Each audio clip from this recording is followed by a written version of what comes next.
so, as I said, most of you should already know that we're talking about a conflict that is worldwide. And we're going to look at some of that today. We're going to focus on some specific locations, but you need to know that even though this was a war that began in Europe, it had far-reaching effects. Now, let's talk about that. How is it that other countries got pulled in too? For example, why was it that there were troops from Africa in a war in Europe? Allies? Allies would be one reason, but not the primary reason when talking about maybe Africa or India. Industrial We're trying to get revolution. more women. Because the country Say that again louder. like a country took Exactly. Imperialism.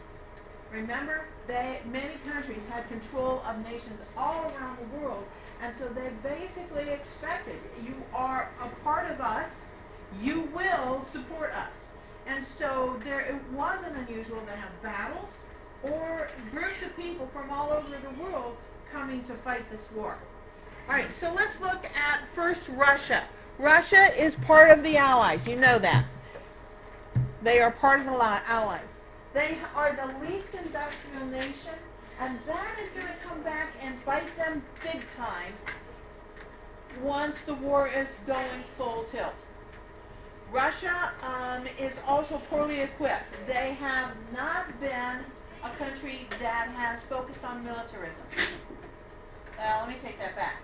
They did, but it was mostly for the wealthy soldiers that were part of the aristocracy. Lots of money spent on them. But the poor peasants, who will be the big part of the military or the army, will not see much in the way of wealth or even pay. They were poorly equipped. I already talked about how that some soldiers came to the war with pitchforks and shovels because they had nothing else. Peasant army were killed by the thousands. Absolutely thousands. They simply didn't have much. Okay. That's going to make it a real breeding ground for revolution, as we'll see in the future. Okay. Bulgaria. Bulgaria joins the powers, the Central Powers, because they hope to crush Serbia. Serbia has joined the Allies. So they're hoping to gain land from Serbia. So Bulgaria was part of the Balkans. Remember we talked about that area in Europe that was the spark that started the war. Italy, who had at first been with the Triple Alliance, now kind of says, sorry, we are going to join the Allies, and they're hoping to gain land from Austria. That was their goal, was to grab land. See, that attitude of imperialism still exists. They're thinking, yeah, if we win, look at all the stuff we're going to get. And that was true for both sides. Both sides are thinking the same thing. So they had the secret treaty with the Allies. Then they declare war on Austria-Hungary as well as Germany.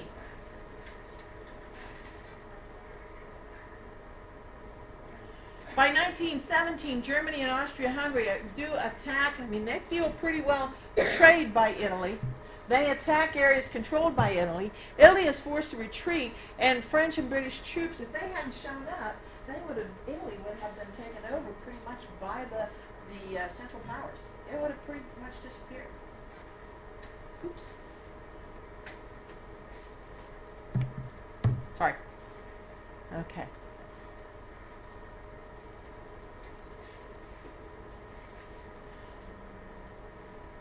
Can I push it up to there? Yeah. Okay. While I'm doing that, I'll just do this. Okay. Now the war outside of Europe, and there was, for example, Japan. Japan, if you remember, was an industrial nation. It was considered westernized because it was industrial. They saw opportunity to possibly seize land in China that had been owned by Germany or controlled by Germany. So they went after land in China. Japan always, had traditionally had a conflict with China over trying to gain more land. And so that will happen with outside of Europe. Now, the Ottoman Empire joins the Central Powers. And, for example, a battle at what was known as Gallipoli, which is an area near the Ottoman Empire, was successfully defended by the Central Powers. When the Allies tried to take it, this is an area called the Dardanelles, and this battle of Gallipoli was a major loss for the Allies. They will see this is probably one of the lowest points for the Allies in the whole war. It was a pretty serious loss.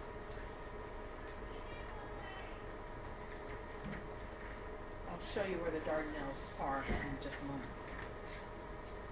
Middle East, they're going to lose vast territory to Arab nationalists.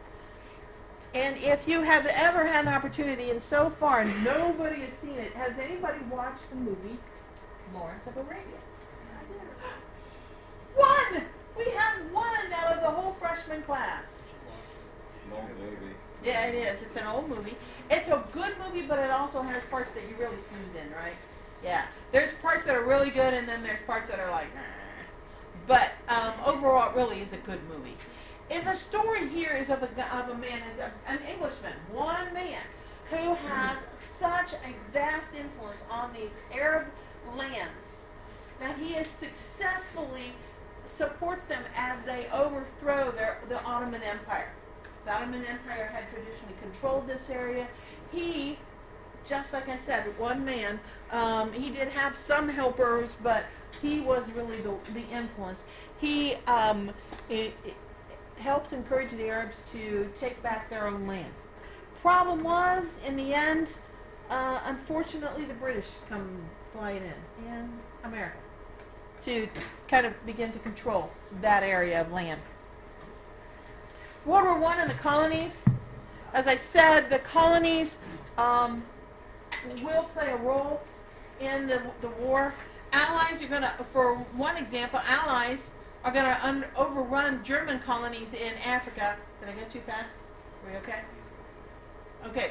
The Allies are going to overrun German colonies in Africa and take control of those colonies. And then colonies were expected then to provide troops and laborers and supplies.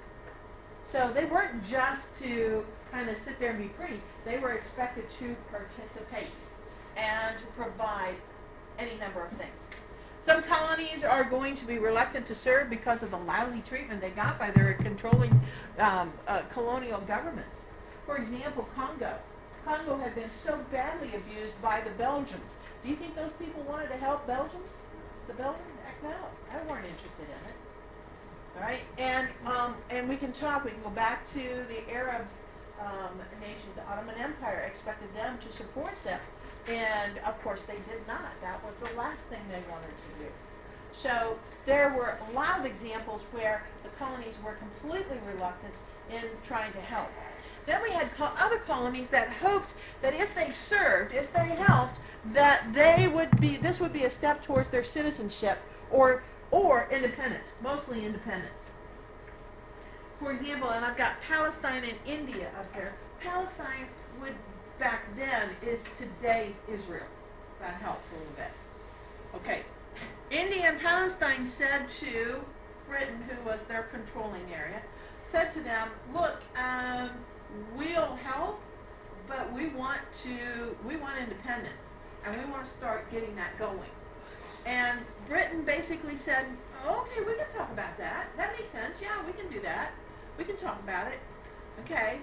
And at the end of the war, they did. And they talked about it, and they talked about it some more, and then they talked about it again, and then nothing happened.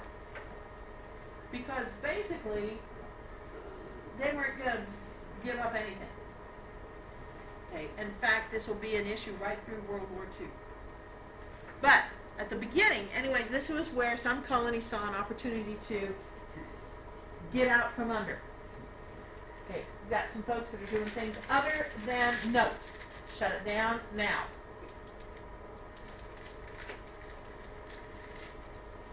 Okay.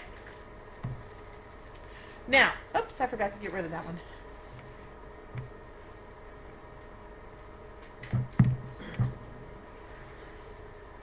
Okay. Now, next thing I want to make sure that you're clear on is that the war itself was known as a total war. And this in particular, I want you to know that what I'm talking about in terms of total war is true for both sides. Doesn't matter if I'm talking about both the Allies and the Central Powers had dealt with this. They were all in. In other words, the idea of a total war meaning that you are channeling everything that you can into winning the war. And both sides did that. Okay, that was total war. The economic impact for some of these countries were, for example, all warring nations, both sides, will have a draft. Britain won't at first, but they will eventually have a draft. So, what's a draft?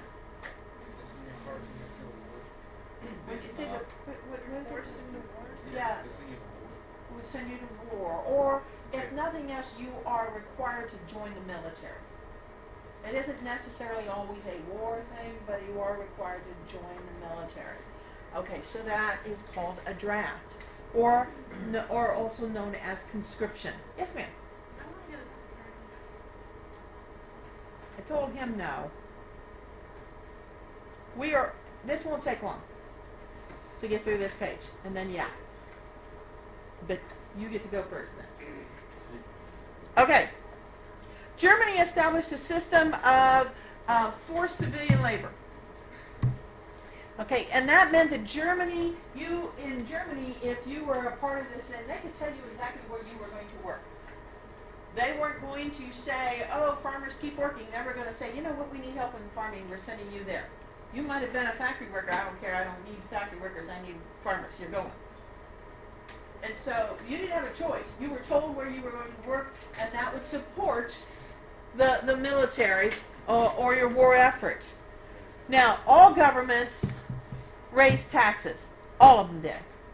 And so the people had to pay for the war.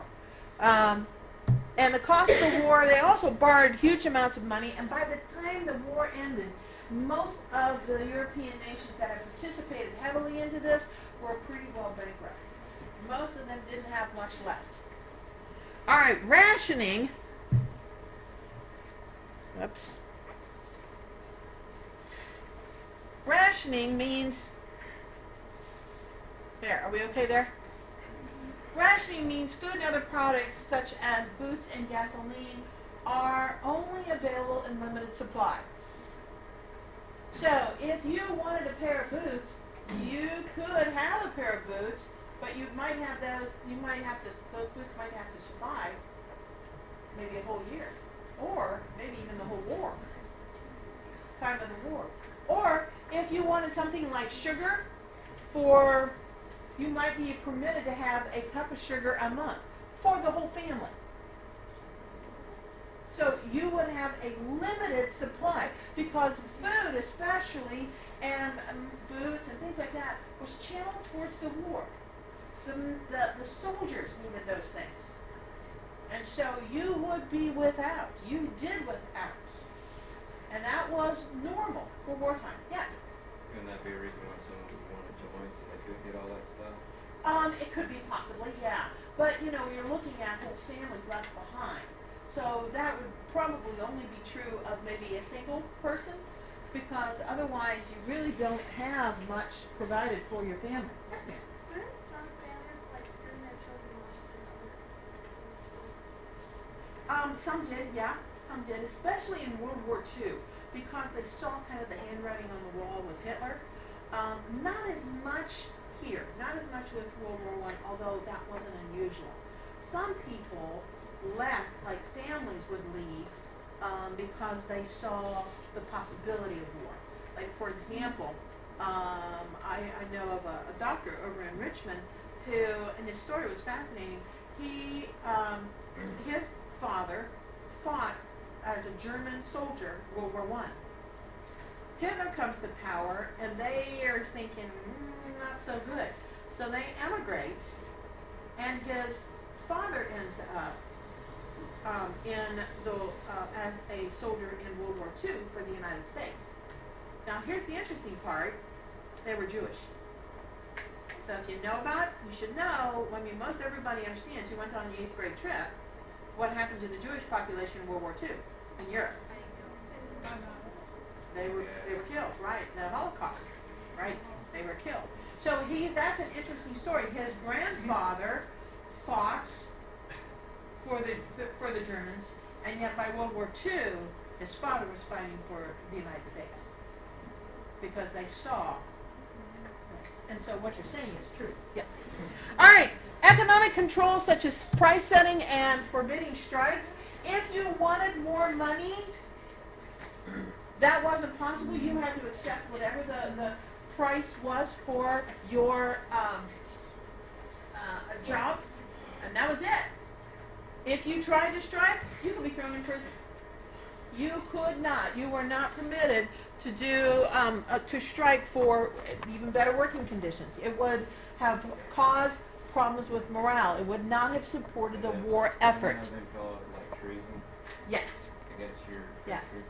Also, there's price setting. Things like, let's talk about sugar again. Sugar was, let's say, 10 cents for a bag of sugar, and by the time the war started, it was $5.10. Okay, that's price gouging. So what the government would do would say, okay, sugar is going to be set, the price of sugar will be 50 cents. That's it. You cannot charge more, you cannot charge less. And that's what the grocery stores or whoever was selling sugar, that's what they'd have to sell it at. However, would there be other ways that you could get sugar? How? Steal it, get it from somebody, buy it from somebody else.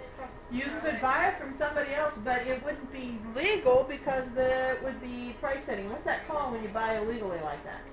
Black market. Black market, right. Black markets were rampant during this time. Okay. Propaganda also played a big role. Propaganda was all about controlling what people knew about the war. Okay. Controlling public opinion. That was a big deal. If it didn't promote the war, it wasn't permitted. For example, casualty lists were limited. The casualty figures were extremely limited on both sides. They wouldn't tell you the truth because if the public knew, would they want to continue the war? No. Yeah. Okay. They also discouraged any new ideas that might not promote the war. If it did, then fine. Talk. You can do it. Yeah, go for it. As long as it promotes the war. Restricting popular literature. Stories could be written, but it better promote the war. If they were written and didn't promote the war, then they didn't bother publishing it. It wasn't you were not permitted to publish anything. Historical writings had to be pro whatever side. That's the way it was expected. You could not write, like, you could not tell the story of Gallipoli in Britain because it was such a massive loss for the British. Now, let me tell you, it was told in Germany because it was a massive gain for Germany. Mein Kampf, again, but that was between the two wars. And so that's a little different. But during wartime, you wouldn't see it. Motion pictures were limited to anything that promoted the war. The arts, pictures, anything that was, unless it promoted the war, wasn't available. Okay, that finishes the actual notes. Go ahead and upload them. But we're not done. I want to show you. I want to spend some time on talking about propaganda and such. Now's the time to restroom. Go restroom.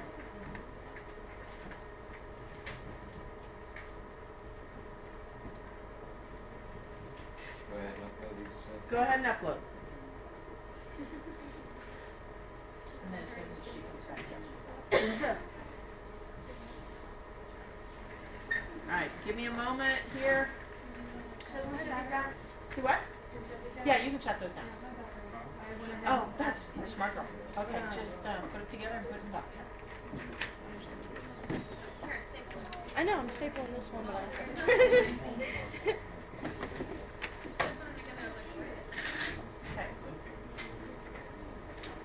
Okay. Make sure everybody has uploaded. Nobody exempt. Okay.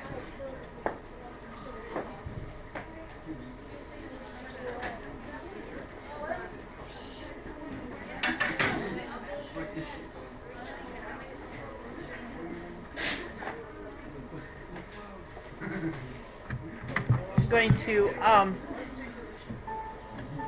reorient this.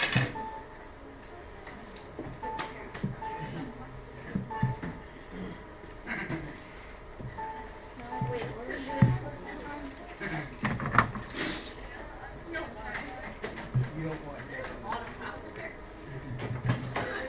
All right. Hush, please. Take a look at the picture you see up front. Folks, okay. What we're looking at right now, what we're going to do is we're going to take a look at propaganda, and from a lot of different perspectives. Most of these posters are going to be from the American perspective. There's one, I think, that's from the British side. But most of these are from the American perspective and because the posters seem to be better, so I went with those. All right, let's take a look at this. Propaganda has to do with promoting the war, right? Okay. Also controlling public opinion. All right, so look at this. What do you see first? The gorilla, yeah, King Kong, okay. Who's he supposed to represent? Germany, exactly. How do you know that? That, right, the hat. That helmet is synonymous with Germany of this time period.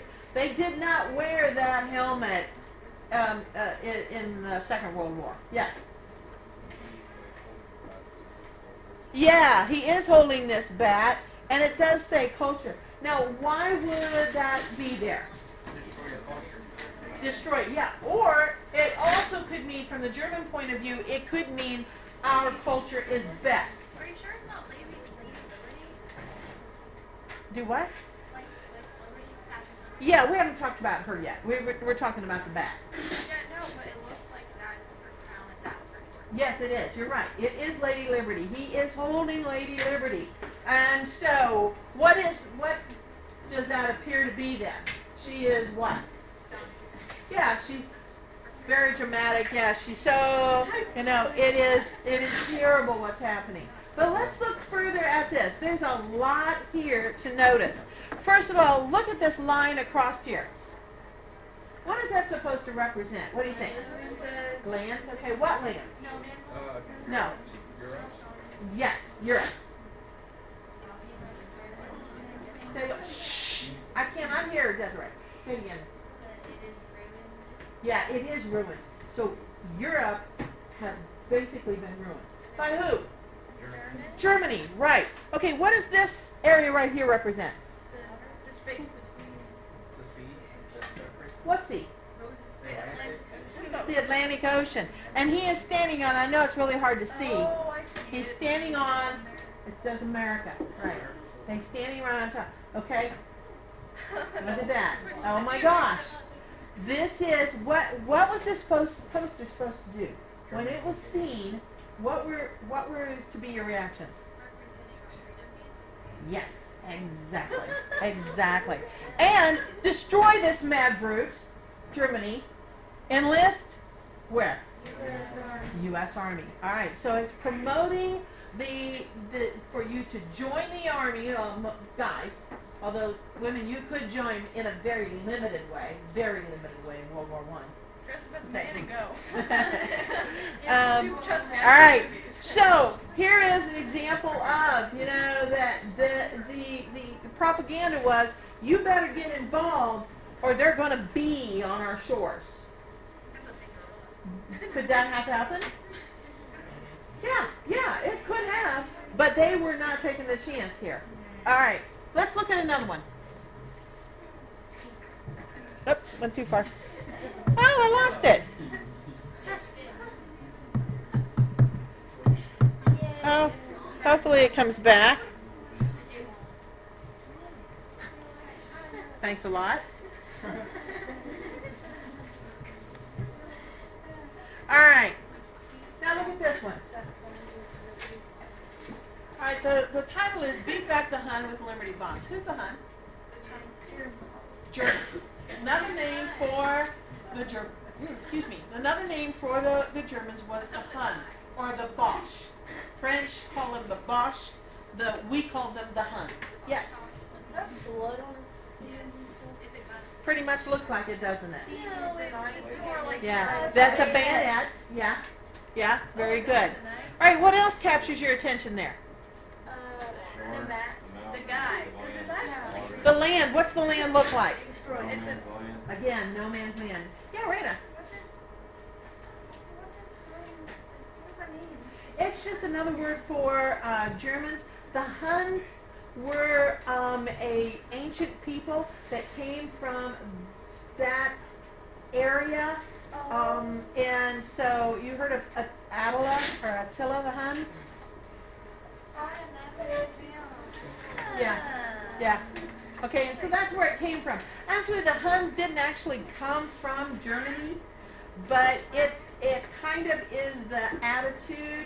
Attila the Hun was a guy who just ran across Europe, destroying everything in his path. And so they're kind of saying, this is who that is. Okay, what? All right. Oh, good point. That's what I was going to ask next. What else captures your attention here? Why does he look like a ninja? Yeah. Well, what's? Yeah. He is a bit. Look at those eyes. What are those eyes? They're green. What about it? What is that? How does that? These are evil. Yes. There you're getting it. Right. And it's shaded very dark, kind of like your ninja idea. Shaded very dark. It's an evil presence. And where is he looking? Who is he looking to? You got it. Looking across the ocean towards America. Beat back the Hun with the Liberty Bonds. Now, Liberty Bonds, and they used these in both World Wars. A Liberty Bond was something that you could purchase for a limited amount of money. For example, you could buy possibly a $10 Liberty Bond for $5, and then after a period of time, usually a long period of time because the interest rate was quite poor, you could then get $10 from it. So you could earn more money from it. The problem being, well, you tell me, what's the problem with a Liberty Bond? You just keep buying and buying and buying them, and then later on they got 20 bonds that they bought for $10. Well, and they're worth 20 or something like that. And they're getting a lot more and more money, which takes money away from them. But hopefully, what happens is that you don't get to catch them in while the war is going on. After the war, they need After that the money. war, They right. need the money for that's why they put in that What if type of they thing. lose? Right. So There's another issue, major issue. it's just a piece of paper. What if they lose? Yeah, it just becomes a piece of paper. You're taking a chance. But the thing is that money that you spent for that bond that money goes directly into the war effort. It could help you save it. Yes, right. And for the United States, because we entered the war very late, we also did not have the deprivation that had existed for much of Europe over a long period of time. They were in far worse shape than the United States. And so you're right. When you go to cash those in, if there isn't any money there, that's kind of a problem. So, okay, but it meant this was one way that you could support your country. Okay, here's another one. This isn't so much a propaganda, but rather something that played a big role in the war, and that's the Red Cross. What does this say? They fight for you to protect them from the Red Cross raise 100 something at Million at once, right? $100 million at once. Okay, so what is the Red Cross? What are they showing? Guys, focus. They're protecting America. The dying What? soldiers. Oh, the lady Liberty is protecting her too. Because what the hell she protected? Yeah. Right. That's the point, is of course that the American Red Cross would go and help the guys. Okay, and they needed money in order to do that. And one thing about the American Red Cross is that they really did do what they said they were going to do. Right now.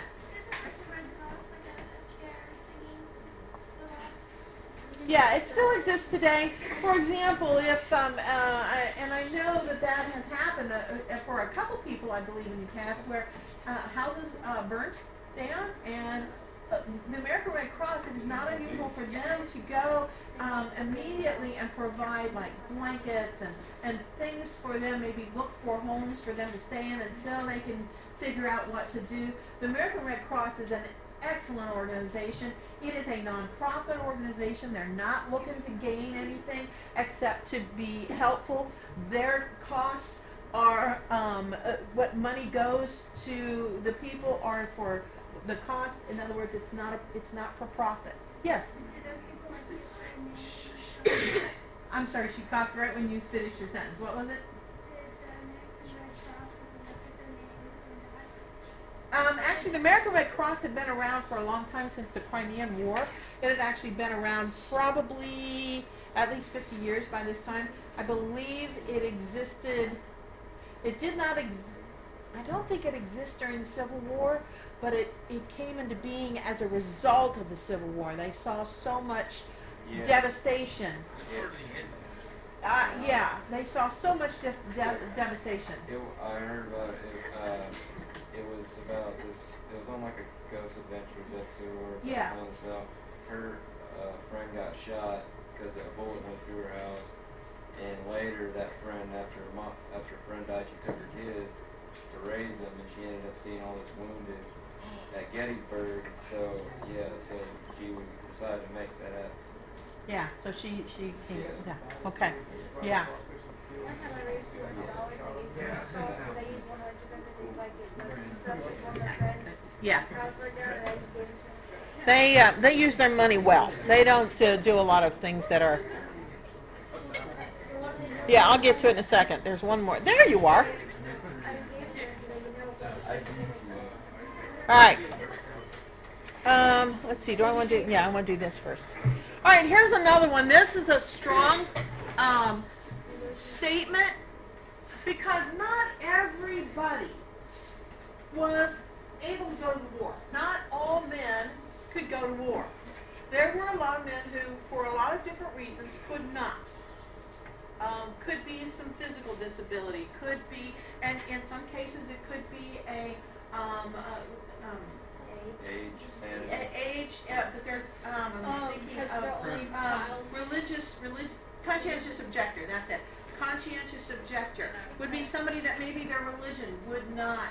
For example, the Quakers are a perfect example. Quakers did not serve in the war. They were, however, involved. They would do things like work with the Red Cross. They would be there helping, but they did not carry a gun. Yes. I thought there was also a reason they can't join the war because they're the only son in the family. Yes, very good. Yes, that's true. An only son. Now, if they wanted to go, they could, but they didn't have to if they were an only son. Now, one of the most famous soldiers of World War I was initially a conscientious objector. Do you happen to know who he was? Don't tell him. Do you know? No, Forrest Gump. Not Forrest Gump. Barack Obama. Now, this man was the most decorated man on both sides. I mean, I shouldn't say let me change that. For the Allies, yes. He was the one who stormed the bunker with a pistol, and he killed all those guys. Actually, Right. yeah, no, he did it with a rifle, but, Yeah, but a rifle, yeah. And he's right. It's an excellent story, and if we had time, we would be watching that story. Yeah, His name was Sergeant York, Alvin York. He was from the Appalachian and grew up dirt poor, extremely poor. Came to the point where he was a very religious man, and he was drafted. He attempted not to go. He tried in every way he could not to go. Guys, clearly you're not doing what you're supposed to be doing if you're laughing. Okay, so in fact your lids shouldn't even be up. There's no reason for lids to be up. Put your lids down. So, he was the most decorated man. He received decorations from the British, the French. I don't know if he got anything from the Russians. Probably not, because they were out of the war by the end of the war. But he was so well decorated. He received the American Congressional Medal of Honor. Very well represented. He was from Tennessee. Okay, now. But let's talk about this poster now. We're both, needed to serve the guns. So what are we talking about here? that guy services the guns, loading them, taking care of them, shooting them at them, and he makes them. He makes them, right. They're saying you can't have one without the other. This is true. This is absolutely true. You cannot have one without the other. So they're encouraging, this is a poster that encourages either join or get involved. Get involved, okay? All right. Now the last one is probably the strongest piece of propaganda, but it is the least bloody looking. All right. Let's look at this. Agitation which delays our war industries is made in Germany. Okay, look at the picture. Yeah. Or else they painted him as a pig. I'm not sure which. It looks like a red cup. Yeah. And he has a red cross. Oh, it was a dog. Now, it's not a Red Cross. This, in fact, is the German Iron Cross. And for them, that is a huge honor to receive. Yeah. In the first 7 months of America's entrance into this war for human freedom, enemy agitators in our midst caused 283,402 workers to lose 6,235,519 days of production. Our war industries were heavily handicapped by this unpatriotic strife. Let us all pull together to win the war quickly. All right, what's this talking about?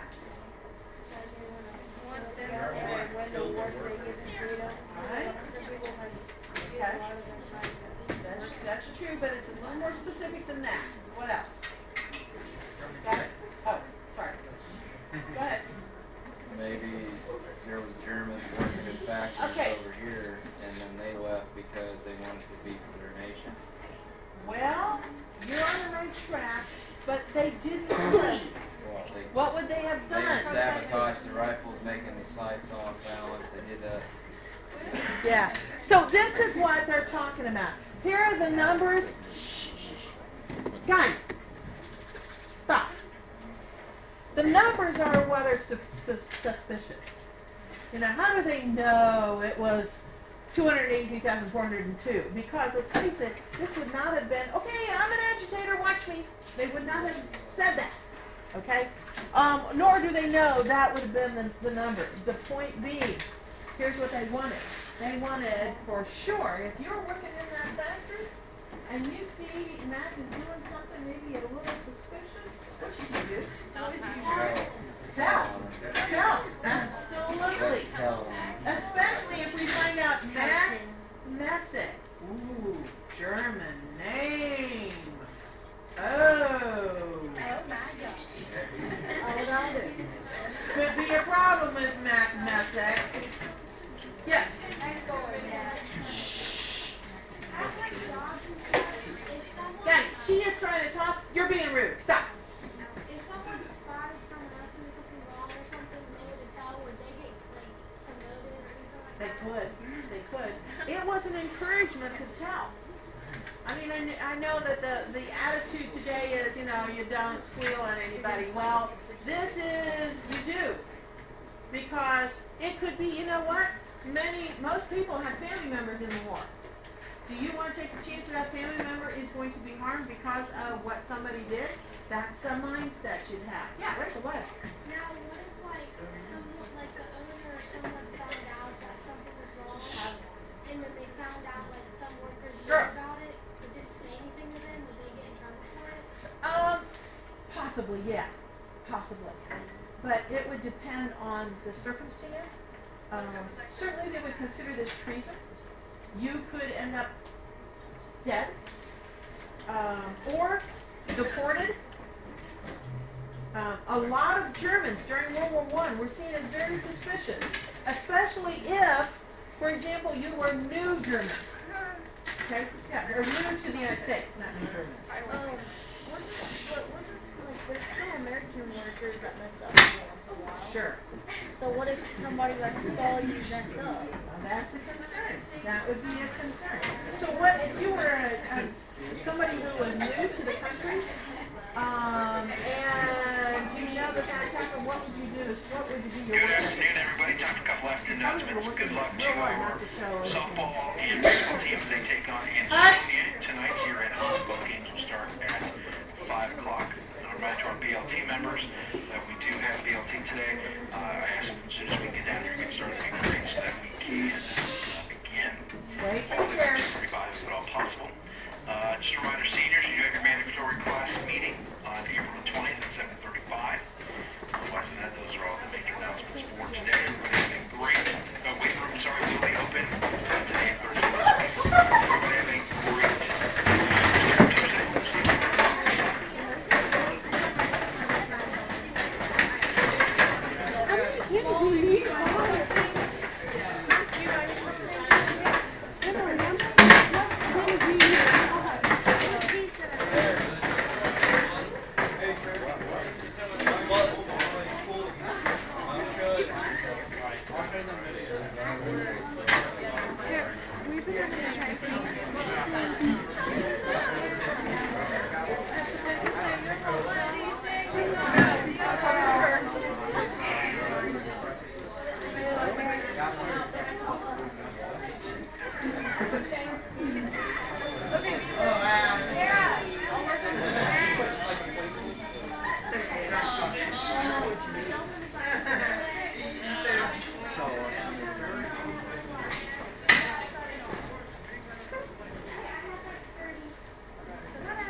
You can go. I'm so comfortable.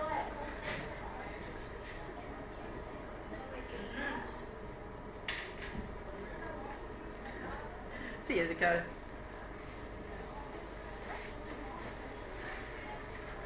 Trying to turn my thing on so I can listen to music. Yeah.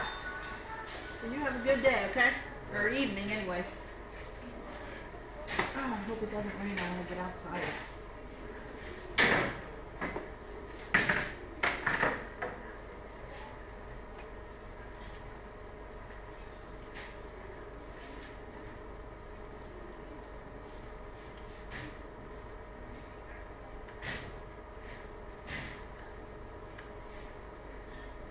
You work for it? Yeah.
was here.